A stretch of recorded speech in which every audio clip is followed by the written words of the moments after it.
Agrigento ieri ha festeggiato la festa della Beata Maria Vergine Immacolata con l'omaggio floreale fatto dai Vigili del Fuoco che con la tradizionale scala hanno deposto una corona di fiori benedetta alla presenza delle maggiori esponenti del corpo e di tante famiglie, sottolineando così la devozione dei Vigili alla Madonna.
Quindi la Santa Messa, presieduta da Don Giuseppe Cumbo, che ha sostituito l'arcivescovo Damiano, presenti le massime autorità civili e militari e molta gente, tanti fedeli, che hanno così voluto mostrare la loro fede alla Madonna. Quindi la tradizionale omelia, dove si è evidenziato e sottolineato come Maria, nell'amore e nella lucidità, si è fatta serva del Signore, avendo chiara la sua identità. E Maria questo ce lo insegna con la sua esperienza,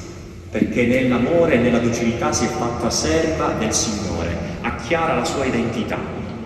e nell'umiltà e nella carità si è fatta poi anche serva in quella missione che Dio le ha affidato, di essere madre di Dio e madre nostra, madre della comunità dei credenti. Allora come possiamo accogliere questo messaggio e come possiamo tradurlo concretamente nella nostra vita quotidiana?